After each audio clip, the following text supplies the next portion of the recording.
G'day guys, welcome back to another AFL Mt Rushmore series, and this time we're looking at the Essendon Footy Club, the Mighty Bombers, and we'll have a look at see who they have up on their Mt Rushmore, in my opinion. Now, just for clarity again, the criteria for this is they have to have been a past player, and they have to have been a player that I've seen play. So I didn't want to go too far back and look at players that I didn't see play, even though their stats will suggest that they're legends in their own right. I wanted to make sure that I'd witnessed them play footy myself. So with that said, the first player I've got up there for the Essendon Mt Rushmore had to be none other than their superstar full forward, Matty Lloyd. I don't think there'll be too many arguments with Matthew Lloyd being up there. He is an absolute stalwart of the Essendon Football Club. 270 games, 926 goals. I mean, they're kind of numbers that we may not ever see again, to be honest. Three-time Coleman medalist, 12-time Essendon leading goal kicker, 5-time All-Australian, premiership player in 2000. He's won Goal of the Year, Marquee of the Year. He was the captain for 3 years as well, from 2006 to 2009. Rising Star nominee, Australian Hall of Fame. And he just epitomised the Essendon Football Club, and he was their spearhead for such a long period of time. And he was so dominant.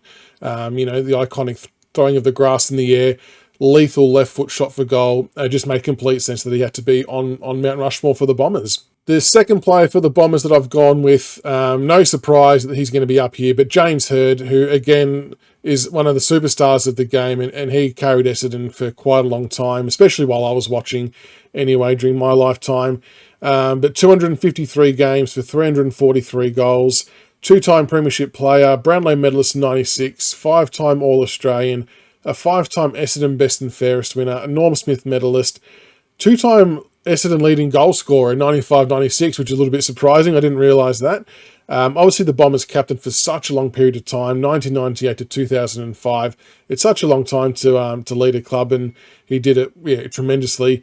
AFL Hall of Fame, Essendon Team of the Century, pre-season premierships, 3 Anzac medals, and he was always the player that they would turn to, or who would do something in a big moment in a big game. He was always Mr. Reliable.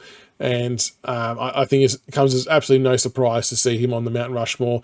Very well deserved for James Hird. He's a legend of the game. The third player to go up for the Essendon Mt Rushmore played at the opposite end of the field to Matty Lloyd. He was his counterpart who played down there for quite a long time. One of the best fullbacks that I've seen, Dustin Fletcher. It was an interesting player. There was never much of him physically, but he just got to every contest, and his go-go gadget arms, as was famously sort of coined, was always spoiling the ball, and he was an absolute nightmare for key forwards from opposition clubs. And to play 400 games is a monumental effort, no matter what area you're playing in. So 400 games, 71 goals for Fletcher, which was actually quite surprising to find out. And while the rest of his stats don't read probably as sexy as the other ones, you can't question his inclusion, I don't think.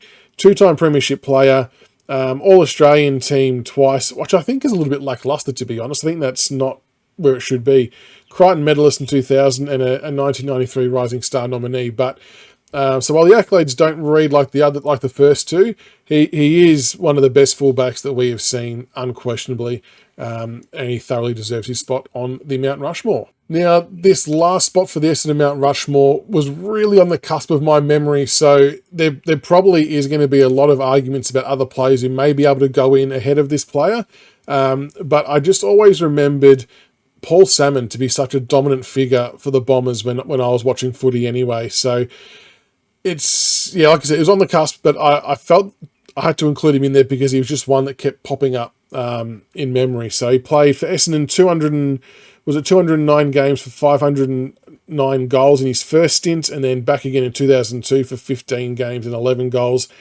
Premiership player, by 2 times premiership player, All-Australian team 3 times, 7 times the Essendon leading goal kicker, Essendon Hall of Fame, and he was just a dominant force, not only as a ruckman as well, but as a forward. And I just thought he just brought that physicality, that presence, and that big bravado down forward for the Bombers. It was just one thing that always stood out to me when watching the Bombers in the 90s. So I can accept that he might be a speculative pick given the other players around him that could have made it, but I've gone with Salmon for the final spot for the Essendon Mt Rushmore. So there we go. That is the Bombers Mt Rushmore lineup done. Let me know who you would have gone with in the comments below, and if I went any good with my 4 players.